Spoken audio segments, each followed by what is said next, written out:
أعوذ بالله من الشيطان الرجيم بسم الله الرحمن الرحيم وصلى الله على محمد وعلى آله الطيبين الطاهرين الذين أذهب الله عنهم الرجس وطهرهم تطهيرا اللهم صل على محمد وآل محمد ولعنة الدائمة الباقية على أعدائهم ومنكر فضائلهم وغاصب حقوقهم أجمعين من يوم عداوتهم إلى قيام يوم الدين أما بعد عباد الله أوصيكم ونفسي بتقوى الله فإن التقوى خير الزاد وبح المعاد وتنفع يوم لا ينفع فيه مال ولا بنون إلا من أتى الله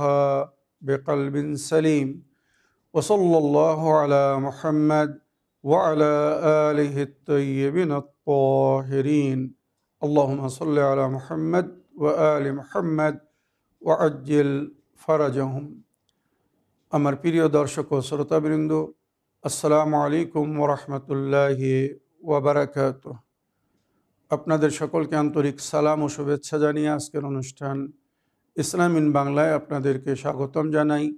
আশা করি আপনারা যে যেখানে আছেন ভালো আছেন, কুশল ও মঙ্গলে আছেন, সুখে থাকুন, শান্তিতে থাকুন, সমস্ত প্রকারের দুঃখ কষ্ট থেকে মুক্তিতে থাকুন। আল্লাহ রব্বুল আলামিনের কাছে এই কামনা করি। যারা অসুস্থ আল্লাহ তাদেরকে সুস্থতা দান করুন, যারা ঋণে ভুগছে আল্লাহ তাদেরকে ঋণ মুক্তি করুন। ওইরূপ যাদের জীবনে কোনো প্রকারের অভাব বা অশান্তি আছে আল্লাহ রব্বুল আলামিন তাদের সকলের জীবনে সুখ শান্তি দান করুন ও সকলের মনোকামনা আশাকে পূরণ করুন। আমাদের সকলকে সৎ পথে চলার, অসৎ পথ থেকে দূরে থাকার এবং এক অপরকে সৎ উপদেশ দেওয়ার তৌফিক দান করুন। আমরা যেন সত্য বা হক জিনিসকে জেনে শুনে মেনে তার উপরে আমাল করে সেটা অন্যদের সামনে তুলে ধরতে পারি বা সকলের কাছে পৌঁছে দিতে পারি। আল্লাহ রাব্বুল আলামিন আমাদেরকে সেই মনোবল ও নেক তৌফিক দান করুন। পবিত্র রমজান মাসে রোজা রেখে নামাজ পড়ে ফরজ ও নফল আদায় করে আল্লাহর যেন নিকটতম হতে পারি বা আল্লাহর রাজি খুশি বা মর্জির প্রাপ্য হতে পারি। আল্লাহ আমাদেরকে সেই তৌফিক দান করুন, আমিন ইয়া রাব্বাল আলামিন। এই দোয়ার সঙ্গে আজকের পর্ব শুরু করতে চলেছি। সর্বপ্রথম আজকের দিনের দোয়া পড়ব, তারপরে আজকের রাত্রে কত রাকাত নামাজ পড়তে হবে সেটা উল্লেখ করব, তারপরে আজকের দিনের ইসলামিক ইভেন্টস বা ইতিহাস কি আপনাদেরকে শোনাবো বা জানাবো। অবশেষে যতটুকু সময় থাকবে আপনাদের পাঠানো প্রশ্নের উত্তর দেওয়ার চেষ্টা করব। তো আসুন সর্বপ্রথম আজকের দিনের দোয়া পড়ি ও তার ব্যাখ্যা করি। আজ পবিত্র রমজান মাসের 5 তারিখ, সুতরাং পঞ্চম রমজানের দোয়া এইভাবে উল্লেখ হয়েছে। বিসমিল্লাহির রহমানির রহিম। আল্লাহুম্মা জাআলনি ফীহি মিনাল মুস্তাগফিরিন ওয়াজআলনি ফীহি মিন ইবাদিকাস সালিহিন আল কানিতিন ওয়াজআলনি ফীহি মিন আউলিয়াইকাল মুকাররাবিন বিরাফাতিকা ইয়া আরহামার রাহিমিন। হে আমার প্রতিপালক আল্লাহ রাব্বুল আলামিন, আজকে আমাকে ক্ষমাশীল বা ইস্তিগফার করনেওয়ালা, যারা আপনার কাছে নিজের ভুল স্বীকার করেছে বা ক্ষমা চেয়েছে তাদের অন্তর্ভুক্ত করুন।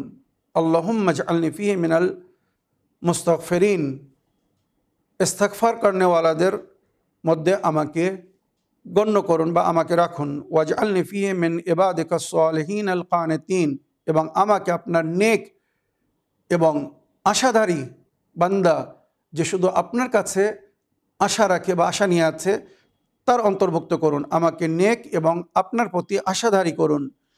ওয়াজআলনি ফীহি মিন আউলিয়াইকাল মুকাররাবিন, এবং আপনার নিকটতম ওলিদের মধ্যে আমাকে গণ্য করুন। যে সমস্ত বান্দাদেরকে আপনি ভালোবাসেন, পছন্দ করেন, যাদেরকে নিজের বন্ধু মনে করেন, আমাকে তাদের অন্তর্ভুক্ত করুন। অর্থাৎ আমিও আপনার নিকটতম এবং প্রিয় বান্দা হতে চাই।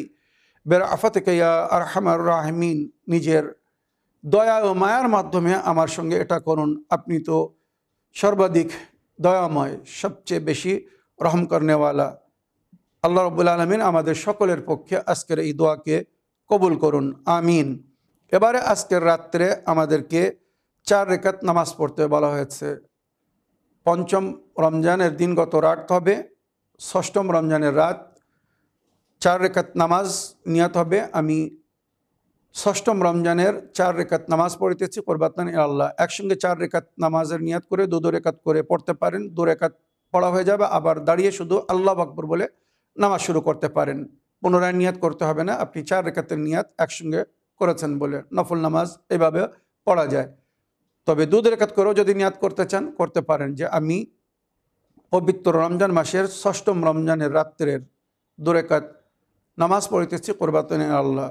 প্রতি রেকাতে সূরা আলহামদ পড়ার পরে সূরা মুলক পড়তে বলা হয়েছে, তাবারাকাল্লাযী বিয়াদিহিল মুলক। যদি কেউ এই সূরা মুখস্থ না থাকে বা দেখেও যদি না পড়তে পারে তো এর পরিবর্তে সূরা তাওহীদ পড়তে পারে। মনে রাখবেন 7 বার সূরা তাওহীদ পড়তে পারেন।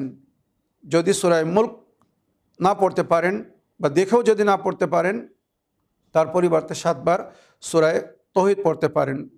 4 রেকাত নামাজ 2 রেকাত করে পড়তে হবে।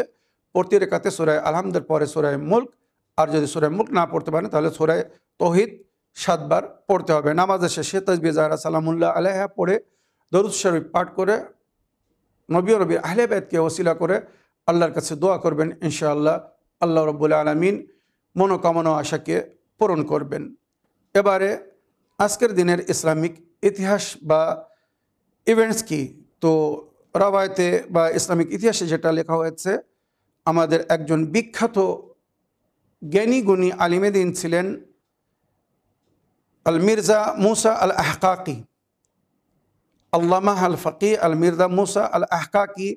ওনার বিখ্যাত বই আহকাকুল হক ওয়া ইবতালুল বাতিল, এই বইয়ের উনি লেখক। আজকের দিনে ওনাকে বিষ দিয়ে শহীদ করা হয়েছিল। তার কারণ কী ছিল জানেন? উনি এই যে বইটি লিখেছিলেন আহকাকুল হক ইবতালুল বাতিল, মানে নবীর আহলে বায়তের দিন, সত্য দিন এবং নবীর আহলে বায়তের মান্যকারীদের আকিদা বা বিশ্বাস সঠিক, দিন এবং শরিয়াত সঠিক, এটা উনি প্রমাণ করেছিলেন এই বইয়ের মাধ্যমে, কোরআন ও সঠিক অথেন্টিক হাদিসের মাধ্যমে। আর এর বিরুদ্ধে যারা যাচ্ছে বা যারা গিয়েছে, মানে অন্য মুসলমানদের আকিদা বা তাদের যে বিশ্বাস বা তাদের যে সংবিধান, সেগুলো কোরআন এবং হাদিস থেকে ভুল বা বাতিল প্রমাণ করেছিলেন। যে তোমাদের আকিদা বা বিশ্বাস বা তোমরা যেভাবে দিন বা মাযহাবকে পালন করছো, এটা কোরআনের সঙ্গে মিল খাচ্ছে না, এটা নবী করিম সাল্লাল্লাহু আলাইহি ওয়াসাল্লামের অথেন্টিক হাদিসের সঙ্গে মিল খাচ্ছে না। সুতরাং নবী ও নবীর আহলে বায়তের মান্যকারীদের দিন, মাযহাব, আকিদা, ঈমান, উসুল দ্বীন ও ফুরু'এ দ্বীনকে উনি সঠিক প্রমাণ করেছিলেন সূত্র দিয়ে। আর তার যারা বিরুদ্ধে ছিল তাদের দিন, ধর্ম, মাযহাব বা তাদের আকিদাকে উনি ভুল প্রমাণ করিয়েছিলেন, বাতিল প্রমাণ করিয়েছিলেন। তাই ওনাকে বিষ দিয়ে আজকের দিনে শহীদ করে দেওয়া হয়েছিল। আর এই জুলুম নতুন না, প্রাচীন যুগ থেকে এটাই হয়ে আসছে। মানুষ যখন নিজেকে সত্য প্রমাণ করতে পারে না, তখন যে সত্য তাকে রাস্তা থেকে সরিয়ে দেওয়ার চেষ্টা করে। আর এটাই আমরা দেখে আসছি। মানুষ যদি হককে অ্যাকসেপ্ট করতো, সত্যকে মানত, তো এই যে অন্যায় বা অবিচারভাবে আল্লাহর নেক বান্দাদেরকে মারা হয়েছে, কখনো মারা হতো না। যারা ইমাম নবীদেরকে ছাড়েনি, তারা ইমাম নবীদের মান্যকারীদেরকে কি করে ছাড়বে? সুতরাং আল্লাহ একদিন ইনসাফ করবেন, বিচার করবেন। মজলুমরা একদিন ইনসাফ পাবে কখন? যখন যুগের ইমাম আসবেন, যার সম্পর্কে বলা হয়েছে আল্লাহ রাব্বুল আলামিন যুগের ইমামকে সমস্ত মজলুমদের ওয়ারিস করেছেন। যখন উনি আসবেন, জালিমদের থেকে মজলুমদের রক্তের প্রতিশোধ নেবেন, তাদের উপরে যে জুলুম হয়েছে, তাদের সঙ্গে যে অন্যায় হয়েছে, অবিচার হয়েছে, তার বদলা নেবেন।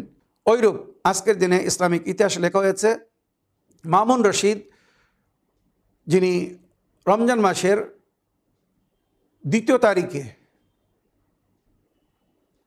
জোরপূর্বক ইমাম রেজা আলাইহিস সালামকে নিজের উত্তরাধিকারী করিয়েছিল বা করেছিল। ইমাম গ্রহণ করতে চাচ্ছিলেন না, কিন্তু ওনাকে বাধ্য করা হয়েছিল।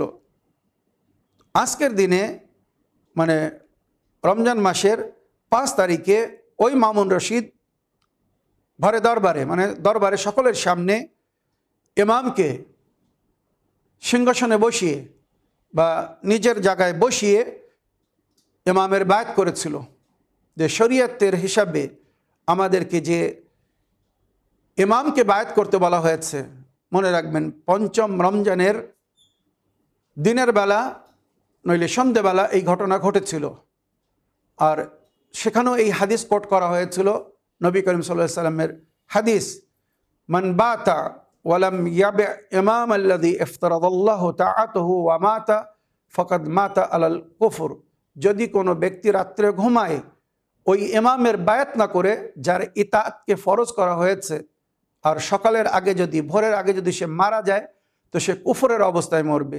সুতরাং আজকের দিনে মামুন রশিদ ইমাম রেজা আলাইহিস সালামের হাতে হাত দিয়ে নিজের যুগের ইমাম মনে করে বায়াত করেছিল এবং সমস্ত প্রজাকে বা উম্মতকে ওনার বায়াত করার আদেশ জারি করেছিল।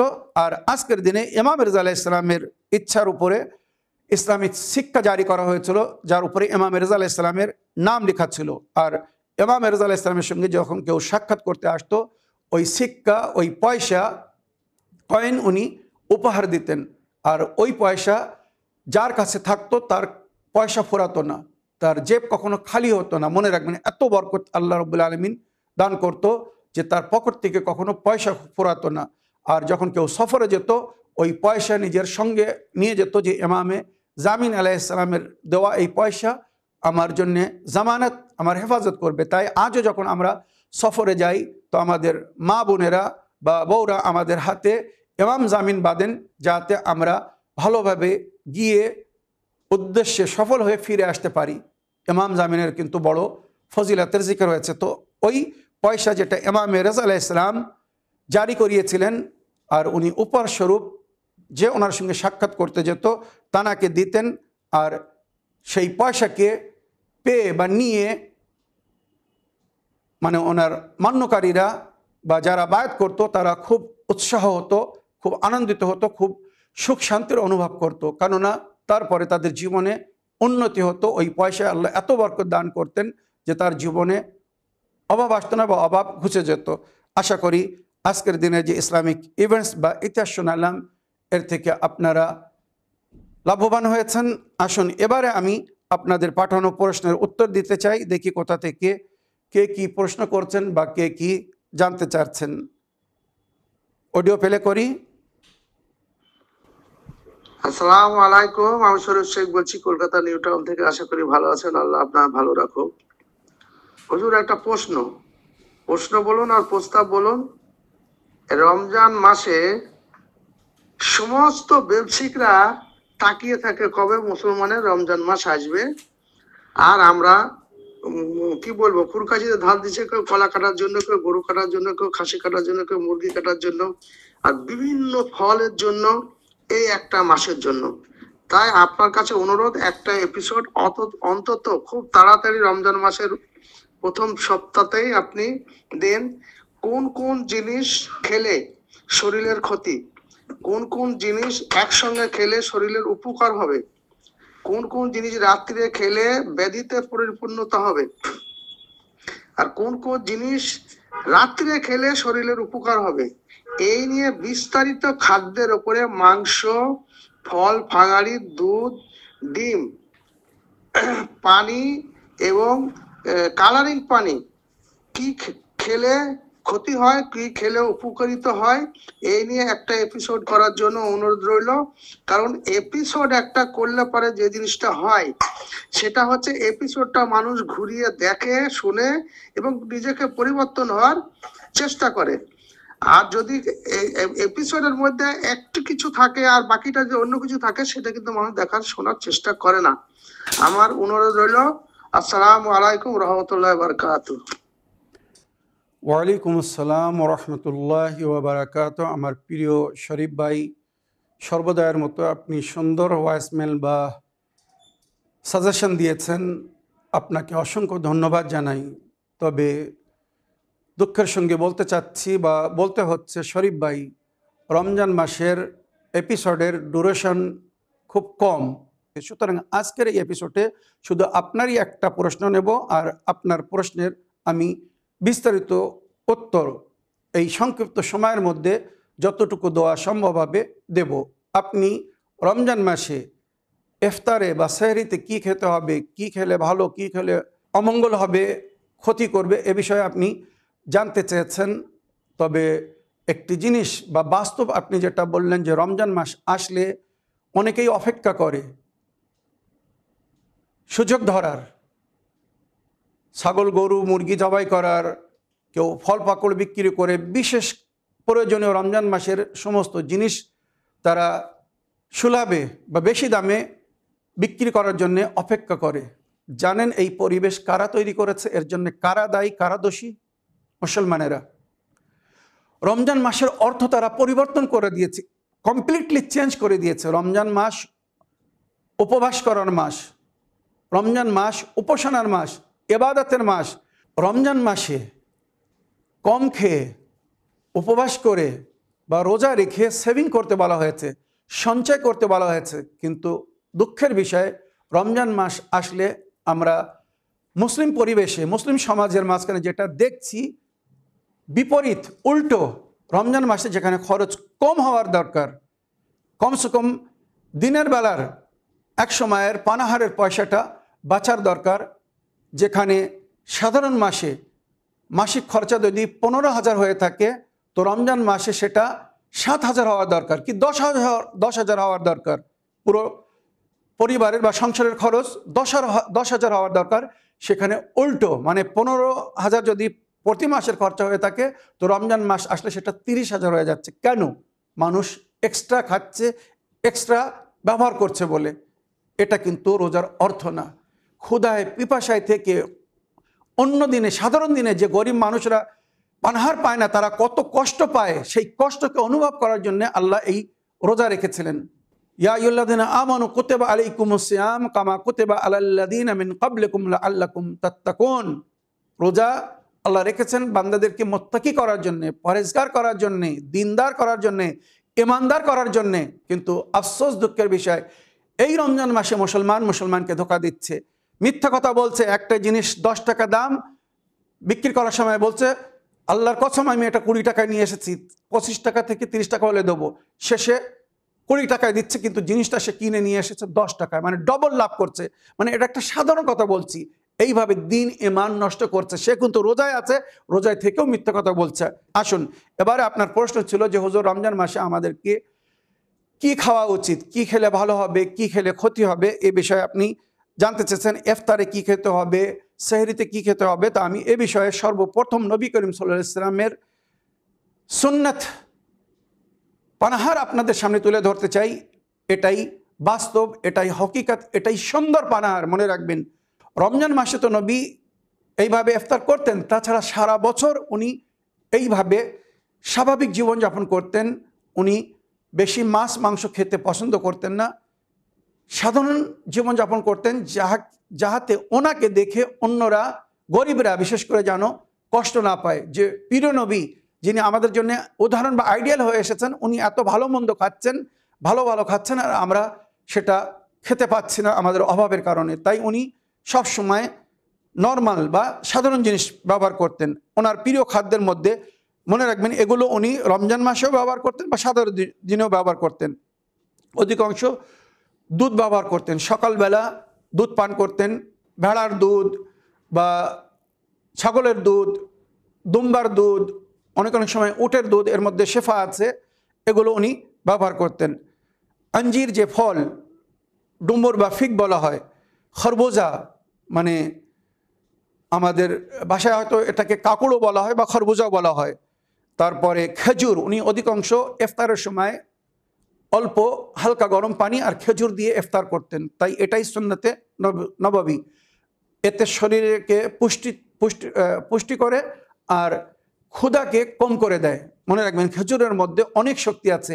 একজন যদি সকালবেলা শুধু 2টো খেজুর খেয়ে কাজে যায় তো 4 ঘন্টা সে কোনো প্রকারের ক্ষুধা পাবে না। 2টো খেজুরের এত শক্তি, মনে রাখবেন। এবারে তার চেয়ে যদি একটু বেশি করে তো হয়তো সে বিনা নাশতায় কাজ করতে পারবে।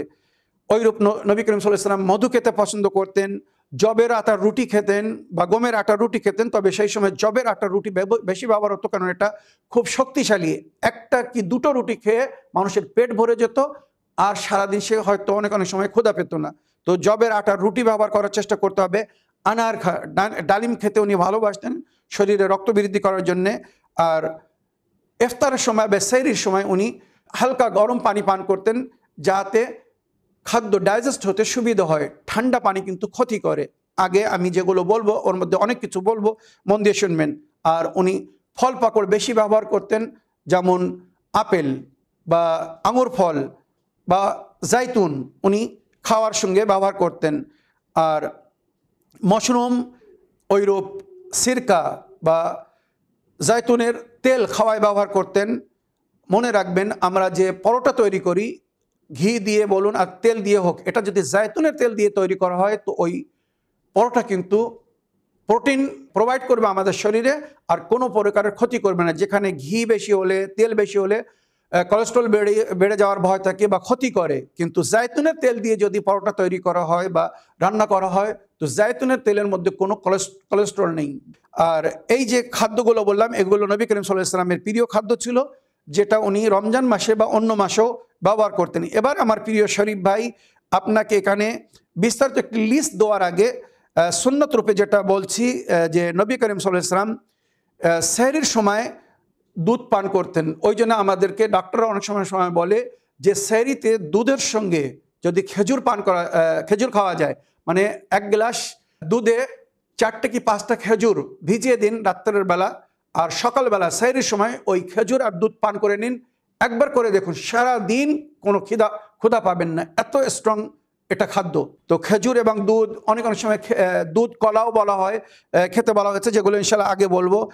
এবং চাক্কিতে পেশাই করা আটা, মেশিনে পেটাই করা আটা, চাক্কিতে গম ভাঙিয়ে যে আটা তৈরি করা হয়, ন্যাচারাল আটা, ময়দা না। ময়দা কিন্তু ক্ষতি করে শরীরে। পিওর গমের আটা বা ডালিয়া ব্যবহার করতে বলা হয়েছে, ওটস যাকে বলে, ওটস ব্যবহার করতে বলা হয়েছে। ওইরূপ যদি ভাত খেতে হয় তো দুধ ভাত বা দই ভাত খেতে পাবেন, বা শাকসবজি দিয়ে ভাত খাবেন। বেশি মাছ মাংস খাবেন না। মাছ রমজান মাসে সেহরিতে কখনো খাবেন না, এটা কিন্তু পানির প্রাণী। মাছ খেলে পিপাসা বাড়ে, যারা বাস্তব জানে তাদের কাছে জিজ্ঞেস করুন। দিনের বেলা যদি আপনি মাছ খান তো বেশি পিপাসা লাগে, ওইরূপ সেহরিতে যদি আপনি মাছ খান তো সারাদিন আপনাকে পিপাসার ভাগ বেশি থাকবে। সুতরাং সেহরিতে কখনো মাছ খাবেন না। এইভাবে আরও অনেক কিছু সেহরির সময় খেতে বলা হয়েছে, বা ভাজাভুজু খেতে মানা করা হয়েছে।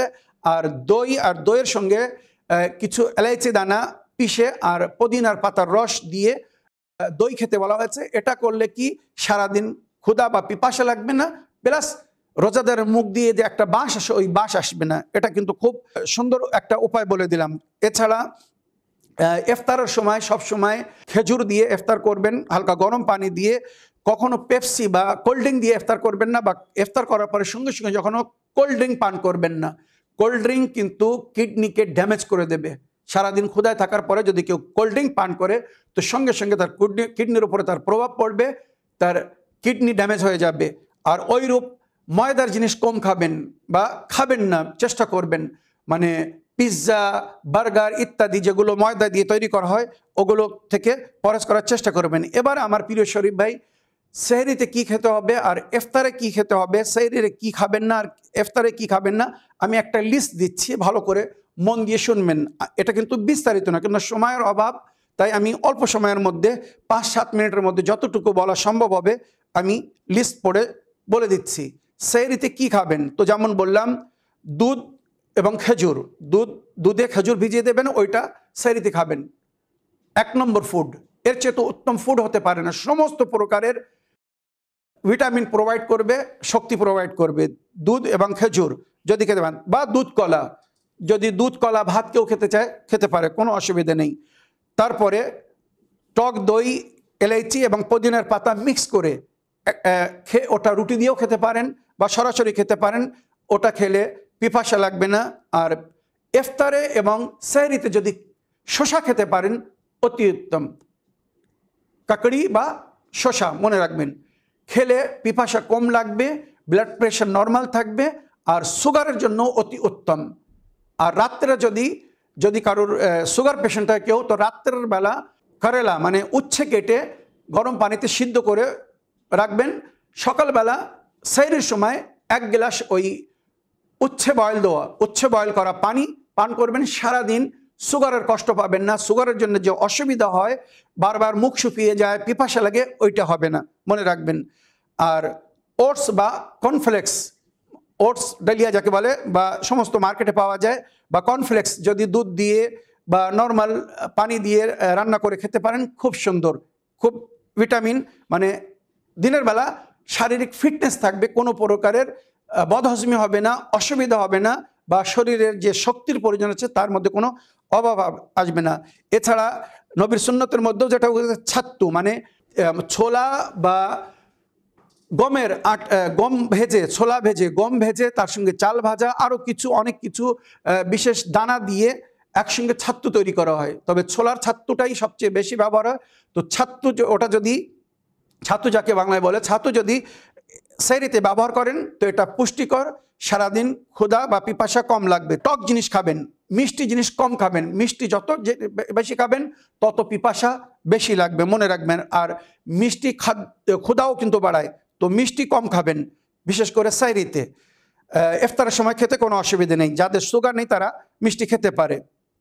আর যেগুলো সেহরির সময় খাবেন না, মানে ভাজা ভোজো জিনিস বা তলি হুই চিজে যাকে বলা হয়, পাকোড়া বলুন, যে কোনো ভাজা, যত প্রকারের ভাজা জিনিস বা ব্রোস্ট করা জিনিস, এগুলো থেকে বিরত থাকবেন। কারণ এগুলো কিন্তু পিপাসা বাড়ায়, অনেক সময় শরীরের সঙ্গে অ্যাডজাস্ট হয় না, ঘুম পুরো না হলে বদহজমি হয়, আর সারাদিন খুব কষ্টে কাটে, গ্যাস হয় বা অনেক শারীরিক ডিস্টারবেন্স হয়। তো ভাজা ভুজো বা তলি হুই চিজে বা রোস্টেড জিনিস যেন খাবেন না। আর বিশেষ করে মাছ, রমজান মাসে কখনো সেহরিতে মাছ খাবেন না। ইফতারের সময় বা মাঝখানে, সেহরি এবং ইফতারের মাঝখানে যখন রাত্রে আমরা খাই, সে সময় যদি মাছ খেতে চান খেতে পারেন, তবে তার জন্যে সকালবেলা আপনাকে বেশি করে পানি পান করতে হবে। তবে রাতের বেলা মাছ না খাওয়াই মঙ্গল, মনে রাখবেন। যদি রমজান মাসে শান্তিপূর্ণভাবে সুস্থভাবে রোজা রাখতে চান তো মাছ রমজান মাসে খাওয়া কম করুন, অন্য মাংস খেতে পারেন, কোনো অসুবিধা নেই। আর হাঁসের ডিম আর মাছের ডিম কখনো একসঙ্গে খাবেন না। হাঁসের ডিম, মাছের ডিম, বা অনেক সময় ডাক্তাররা বলে, মেডিকেল সায়েন্স যারা জানে, মাছ এবং মাছের ডিম একসঙ্গে খেতে নেই। অনেক সময় এটা পেটে গ্যাস সৃষ্টি করে, আর কলঞ্জিতে, মানে ডান সাইডে নইলে বাম সাইডে ব্যথা শুরু হয়, যন্ত্রণা শুরু হয়, এত যন্ত্রণা হবে যে বন্ধ হবে না। অনেক সময় ওই মাছের ডিম কিডনিতে যেয়ে ফেসে যায়। যেমন আনার, মানে ডালিম খাওয়ার পরে, ডালিম চিবিয়ে খাওয়ার পরে কখনো পানি পান করবেন না, ওইটা সরাসরি গিয়ে কিডনিতে ফেসে যায়, ওই ডালিমের দানার যে গুঁড়োটা, আর ওটা সরে না, হজমও হয় না তাড়াতাড়ি, ওই জন্য কিডনির ব্যথা শুরু হয়ে যায়। তো মাছের ডিম এবং মাছ বা হাঁসের ডিম আর মাছের ডিম একসঙ্গে খাবেন না। ওইরূপ ডালিম বা কোনো পেয়ারার দানা খাওয়ার পরে সঙ্গে সঙ্গে পানি পান করবেন না, এগুলো মেডিকেল সায়েন্সে মানা করা হয়েছে।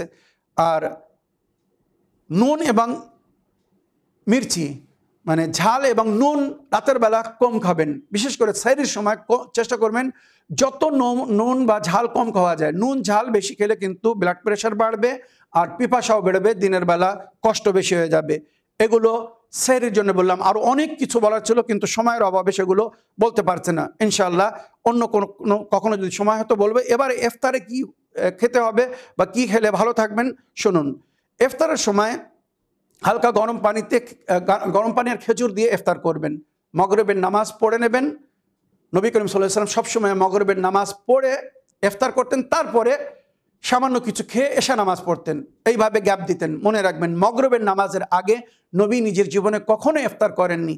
এই যে একটা মিথ্যা এবং জালি রাওয়ায়াত তৈরি করে রেখেছে যে আজানের সঙ্গে সঙ্গে ইফতার করো, ইফতার করতে দেরি করো না, এটা কিন্তু এজিদের বাপ বা এজিদের পূর্বপুরুষদের সুন্নত।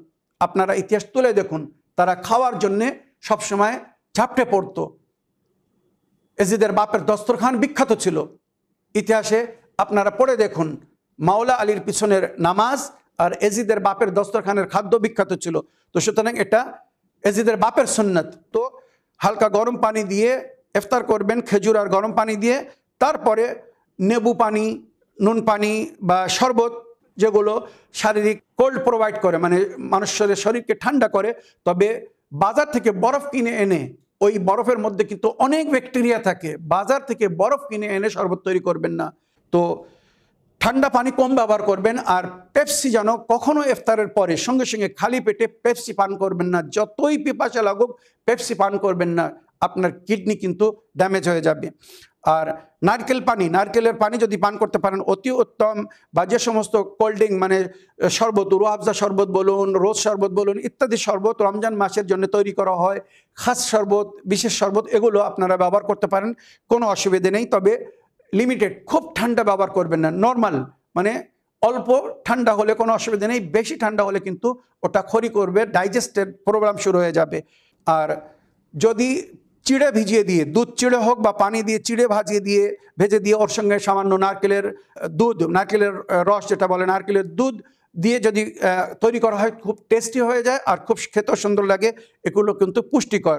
আর ভাজা ভুজো, যেমন প্যাঁচপুরুলি, সিঙ্গাড়া ভাজা বা প্যাটিস, আরও অনেক কিছু যে সমস্ত ভাজা ভুজো পাওয়া যায়, আলু ভাজা, বিভিন্ন ভাজা ভুজো শুধু মজবুরি ছাড়া ব্যবহার করবেন না। আমি অনুরোধ করছি, যেটা বাস্তব, এই ভাজা ভুজো খেয়ে কিন্তু রমজান মাসের পরে অনেকেই গ্যাসের রোগী হয়ে যায় বা অনেক প্রকারের শারীরিক অসুবিধা দেখা যায়, কোলেস্ট্রল বেড়ে যায়, মানে ডাইজেস্টের প্রবলেম হয়ে যায়। তো ভাজা ভুজো যত কম খেতে পারবেন কম খাবেন। হয়তো এটা খুব জনপ্রিয়, সবাই খায়, তো সবাই খাচ্ছে বলে যে আপনাকেও খেতে হবে না, প্রয়োজন হিসেবে সামান্য খান, তবে বেশি খাবেন না। রমজান মাস উপাসনার মাস, ইবাদতের মাস, যত হালকা থাকবেন, অল্প খাবেন, তত উপাসনা করতে সহযোগী হবে। তো সলিড খাদ্য মাঝখানে খাবেন, সেহরি এবং ইফতারের সময় বেশি ভাত খাবেন না, বেশি রুটি খাবেন না, বেশি সলিড ফুড খাবেন না। তবে মাঝখানে খেতে কোনো অসুবিধে নেই, ইফতার এবং সেহরির মাঝখানে শোয়ার আগে খেতে পারেন। তবে খাওয়ার পরে সঙ্গে সঙ্গে যেন ঘুমাবেন না, কিছুক্ষণ চলাফেরা করবেন, কমসে কম 40 কদম চলতে বলা হয়েছে, তারপরে ঘুমাবেন, তার আগে ঘুমাবেন না। আর যেমন বললাম, খাওয়ার সময়, সেহরিতে বা মাঝখানে খাওয়ার সময় বা ইফতারেতে বেশিরভাগ স্যালাড ব্যবহার করবেন, শসা, কাকড়ি বা কাঁচা ফল, বিভিন্ন প্রকারের ফল। রমজান মাসে যত ফল ব্যবহার করতে পারবেন অতি উত্তম। তবে অনেকের খালি পেটে ফল খেলে গ্যাস হয়, তাই আপনাদের কাছে অনুরোধ করব আপনারা সামান্য কিছু খাওয়ার পরে ফল খাবেন। তবে রমজান মাসে অধিকাংশ ফল খেলে কিন্তু শারীরিক হিসেবে অনেক পুষ্টিকর বা অনেক প্রকারের শক্তি দান করে।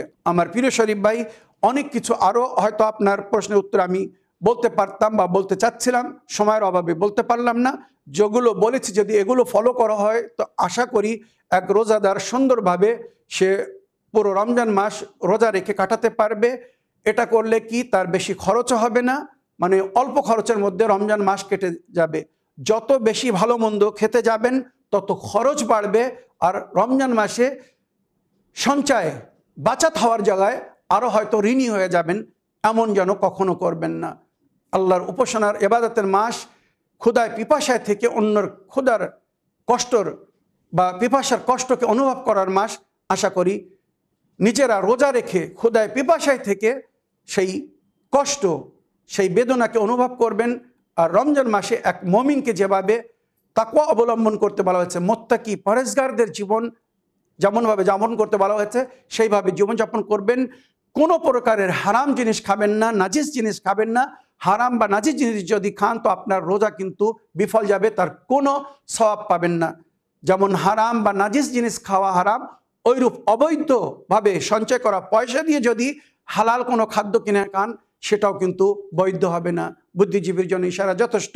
আশা করি আমার প্রিয় শরীফ ভাই আপনার প্রশ্নের আপনি উত্তর পেয়েছেন। এই বলে আমার আজকের বক্তব্য এখানে শেষ করলাম। ওয়া আখিরু দাওয়ানা আলহামদুলিল্লাহি রাব্বিল আলামিন। ওয়াসসালামু আলাইকুম ওয়া রাহমাতুল্লাহি ওয়া বারাকাতুহু।